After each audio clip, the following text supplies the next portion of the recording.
ओम शांति। आज 17 फरवरी 2025।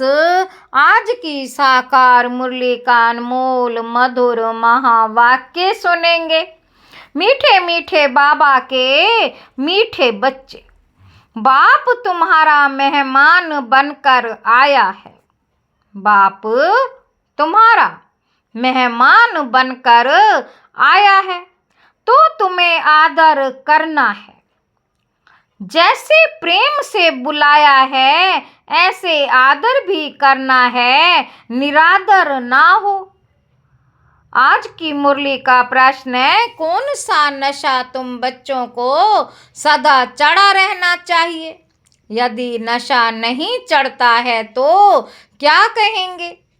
उत्तर है, ऊंचे ते ऊंची असामी इस पतित दुनिया में हमारा मेहमान बनकर आया है।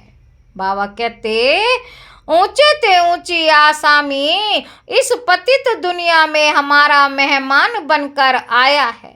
यह नशा सदा चढ़ा रहना चाहिए, परंतु नंबर वार ये नशा चढ़ता है तो कई तो बाप का बनकर भी संशय बुद्धि बन हाथ छोड़ जाते तो कहेंगे इनकी तकदीर।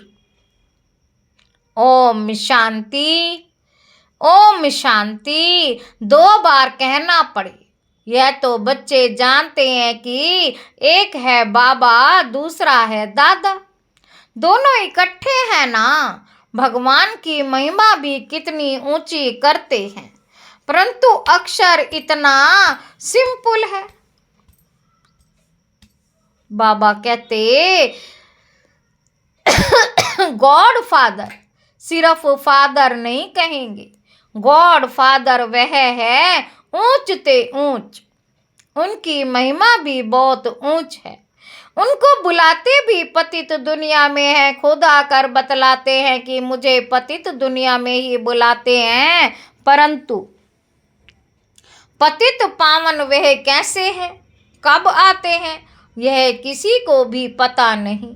आधा कल्प सतयुग त्रेता में किसका राज्य था, कैसे हुआ, किसी को यह पता नहीं है। पतित पावन बाप आते भी जरूर हैं।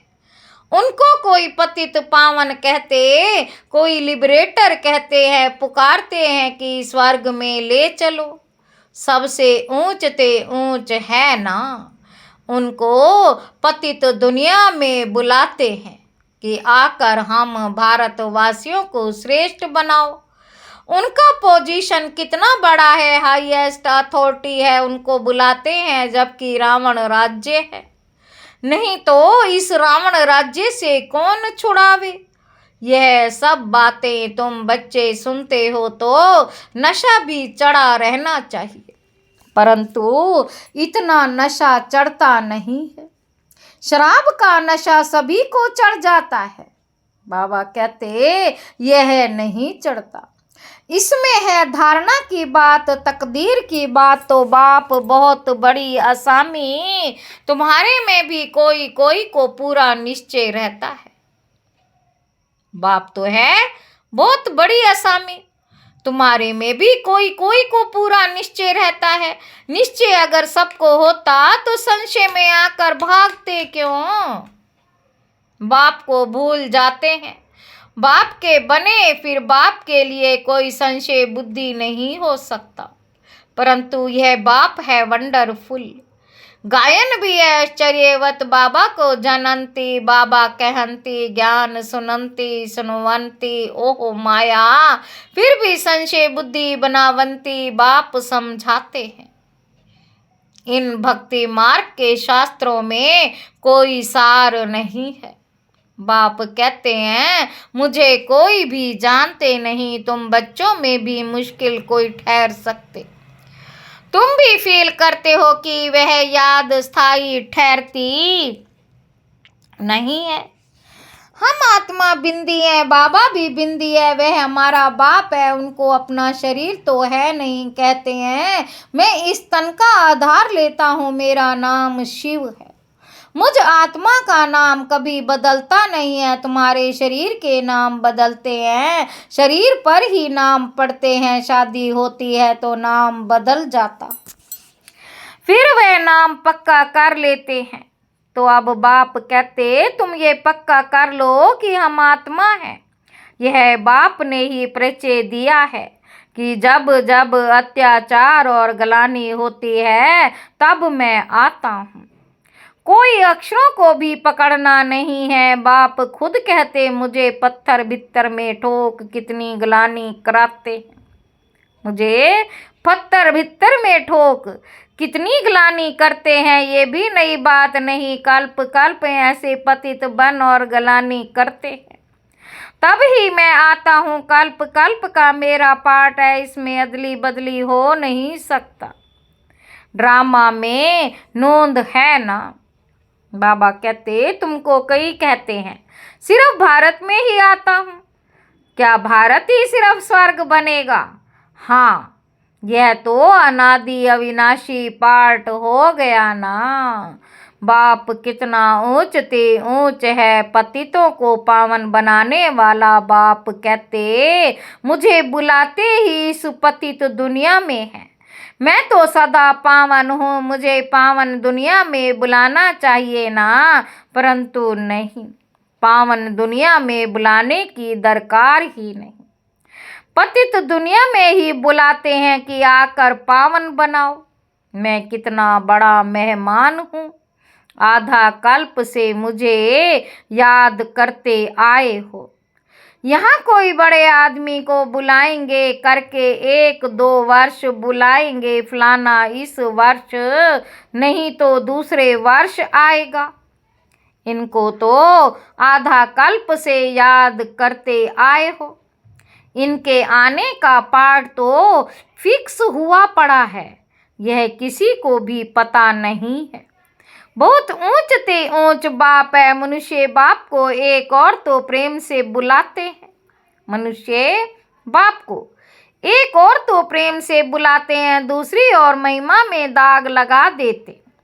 वास्तव में यह बड़े ते बड़ा गेस्ट ऑफ ऑनर, बड़ी महिमा वाला मेहमान है, जिसकी ऑनर महिमा को दाग लगा दिया है। कह देते हैं वह पत्थर टिक्कर सब में है।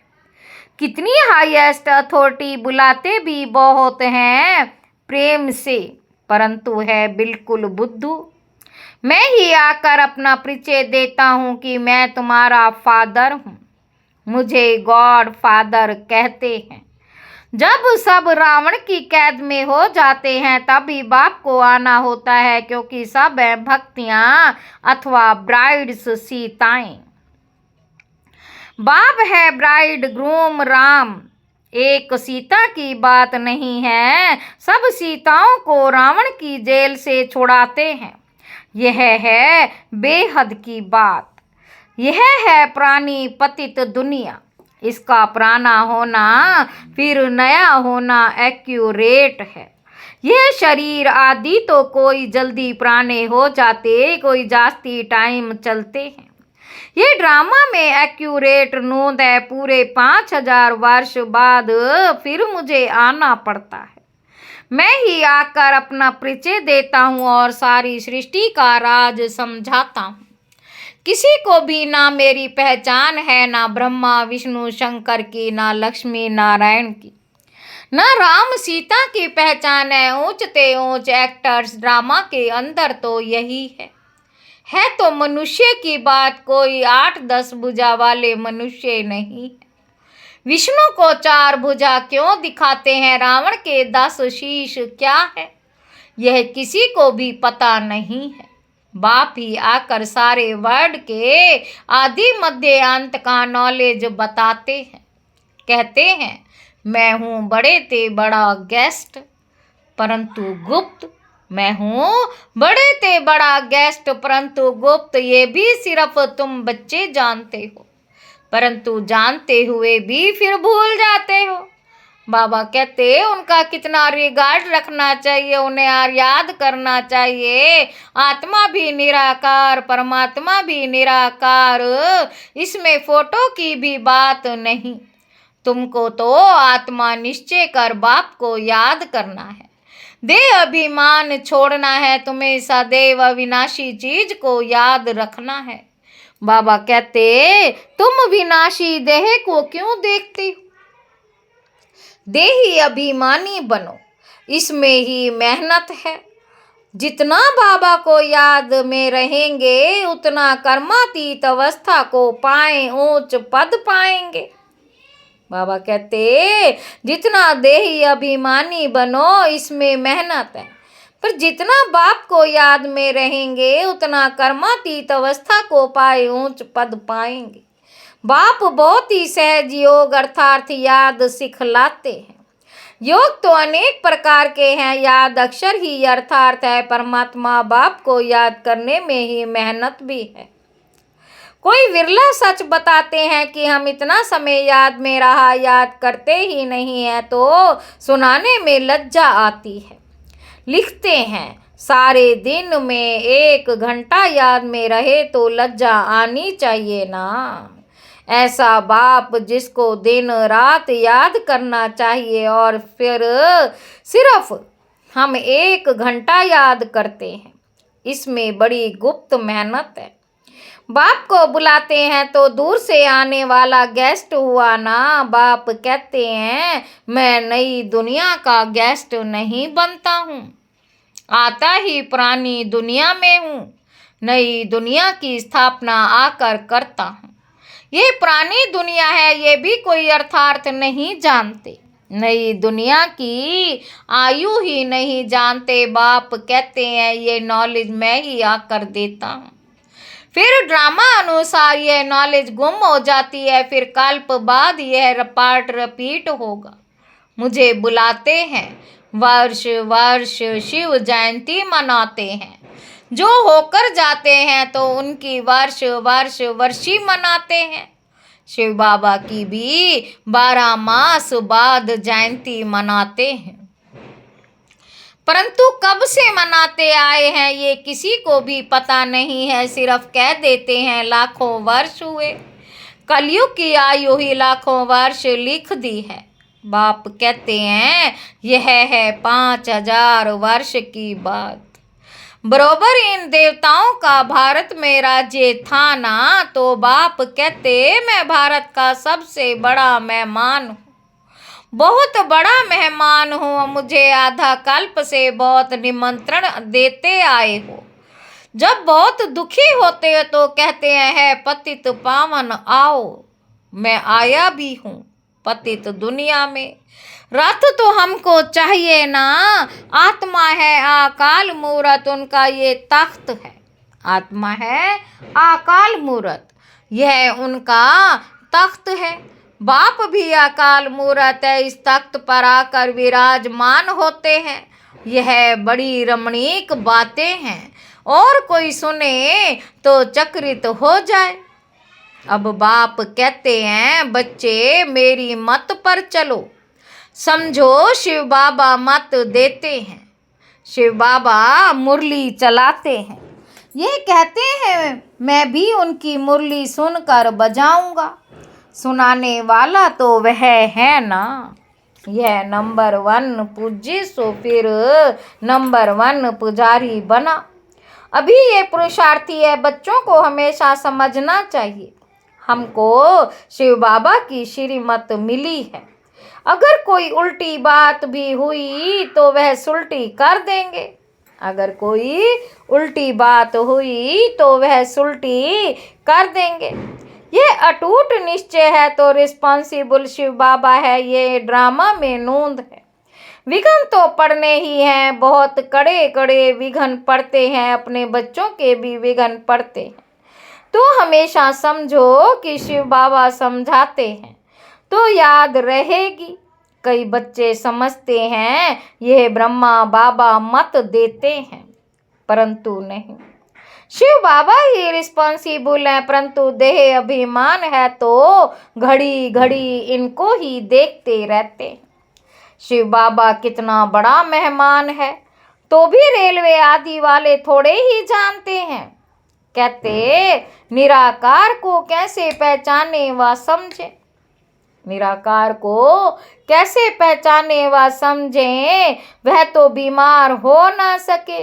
तो बीमारी आदि का इनका कारण बताते हैं, वे क्या जाने इनमें कौन है। तुम बच्चे भी नंबरवार जानते हो, वह सभी आत्माओं का बाप और ये फिर प्रजापिता मनुष्यों का बाप। तो ये दोनों बाप दादा कितने बड़े गेस्ट हो गए। बाप कहते हैं जो कुछ होता है ड्रामा में नूंद है। मैं भी ड्रामा के बंधन में बंधा हुआ हूँ, नूंद बिगर कुछ कर नहीं सकता हूँ। माया भी बड़ी दुष्टर है। राम और रावण दोनों का पाठ है। ड्रामा में रावण चैतन्य होता तो कहता मैं भी ड्रामा अनुसार आता हूँ। ये दुख और सुख का खेल है। सुख है नई दुनिया में, दुख है पुरानी दुनिया में। नई दुनिया में थोड़े मनुष्य, पुरानी दुनिया में कितने ढेर मनुष्य हैं। पतित पावन बाप को ही बुलाते हैं कि आकर पावन दुनिया बनाओ, क्योंकि पावन दुनिया में बहुत सुख था, इसलिए ही कल्प कल्प पुकारते हैं। बाप सबको सुख देकर जाते हैं, अभी फिर पार्ट रिपीट होता है। दुनिया कभी खलास नहीं होती, खलास होना इम्पॉसिबल है। समुद्र भी दुनिया में है ना, ये थर्ड फ्लोर तो है ना। समुद्र भी दुनिया में है ना, ये थर्ड फ्लोर तो है ना। कहते हैं जलमयी पानी हो जाता है, फिर भी पृथ्वी फ्लोर तो है ना। पानी भी तो है ना, पृथ्वी फ्लोर कोई विनाश नहीं हो सकता। पृथ्वी फ्लोर तो कोई विनाश नहीं हो सकता। जल भी इस फ्लोर में रहता। सेकंड और फर्स्ट फ्लोर सूक्ष्म वतन और मूल वतन में तो जल होता ही नहीं। यह बेहद सृष्टि के 3 फ्लोर हैं। ये बेहद सृष्टि के 3 फ्लोर हैं, जिसको तुम बच्चों के सिवाय कोई भी नहीं जानते। ये खुशी की बात सबको खुशी से सुनानी है। जो पूरे पास होते उनका ही अतीन्द्रिय सुख गाया हो।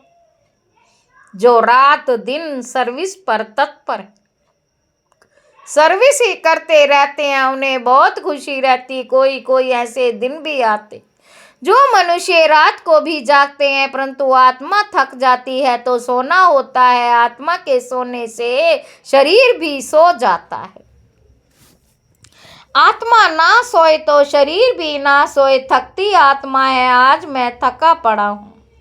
किसने कहा? आत्मा ने। तुम बच्चों को आत्म अभिमानी हो रहना है, इसमें ही मेहनत है।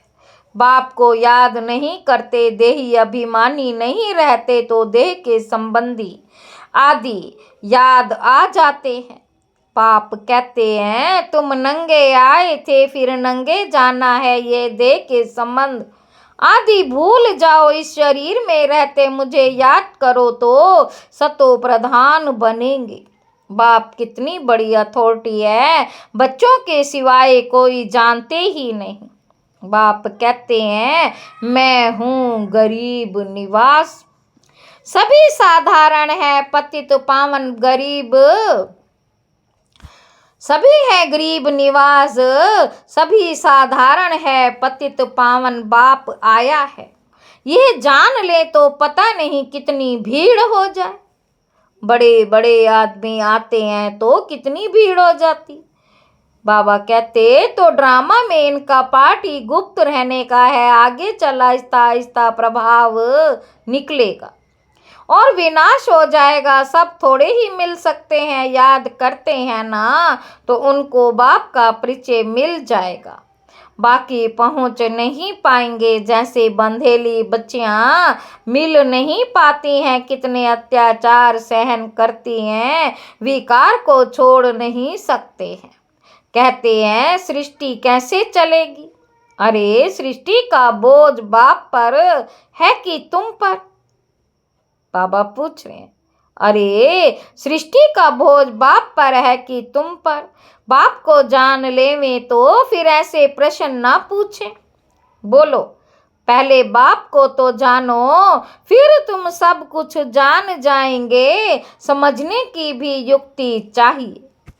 अच्छा, मीठे मीठे सिक्के लदे बच्चों प्रति माता पिता बाप दादा का याद प्यार और गुड मॉर्निंग। रूहानी बाप की रूहानी बच्चों को नमस्ते। हम रूहानी बच्चों की रूहानी बाप दादा को याद प्यार और गुड मॉर्निंग। नमस्ते बाबा, नमस्ते, शुक्रिया बाबा, शुक्रिया। धारणा के लिए मुख्य सार सदा ही हाईएस्ट अथॉरिटी बाप की याद में रहना है। विनाशी देह को ना देख देही अभिमानी बनने की मेहनत करनी है। याद का सच्चा सच्चा चार्ट रखना है।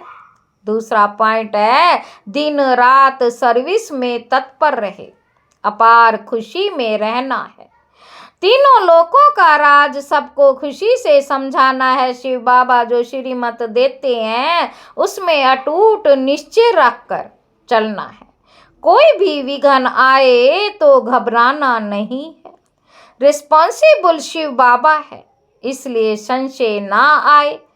अच्छा, वरदान है, श्रेष्ठ वेला के आधार पर सर्व प्राप्तियों के अधिकार का अनुभव करने वाले पद्मा पदम भाग्यशाली भव। जो श्रेष्ठ वेले में जन्म लेने वाले भाग्यशाली बच्चे हैं वे कल्प पहले भी टचिंग के आधार पर जन्मते ही अपने पन का अनुभव करते हैं। वे जन्मते ही सर्व प्रॉपर्टी के अधिकारी होते हैं, जैसे बीज में सारे वृक्ष का सार समाया हुआ है। ऐसे नंबर 1 वेला वाली आत्माएं सर्व स्वरूप की प्राप्ति के खजाने के आते ही अनुभवी बन जाते हैं। वे कभी ऐसे नहीं कहेंगे कि सुख का अनुभव होता शांति का नहीं, शांति का होता सुख का व शक्ति का नहीं। सर्व अनुभवों से संपन्न होते। स्लोगन है, अपने प्रसन्नता की छाया से शीतलता का अनुभव कराने के लिए निर्मल और निर्माण बनो। अव्यक्त इशारे, एकांत प्रिय बनो, एकता और एकाग्रता को अपनाओ। सर्व संबंध सर्व रचनाएं एक से लेने वाला ही एकांत प्रिय हो सकता है। जब तक एक द्वारा सर्व रचनाएं प्राप्त हो सकती हैं, जब एक द्वारा सब रचनाएं प्राप्त हो सकती है तो अनेक तरफ जाने की आवश्यकता ही क्यों? क्या है, सिर्फ एक ही शब्द भी याद रखो तो उसमें सारा ज्ञान आ जाता, स्मृति भी आ जाती, संबंध भी आ जाता, स्थिति भी आ जाती और साथ साथ जो प्राप्ति होती वह भी उस एक शब्द से स्पष्ट हो जाती। एक की याद स्थिति, एक रस और ज्ञान भी सारा एक की याद का ही मिलता है। प्राप्ति जो भी होती है वह भी एक रस रहती है। अच्छा, ओम शांति।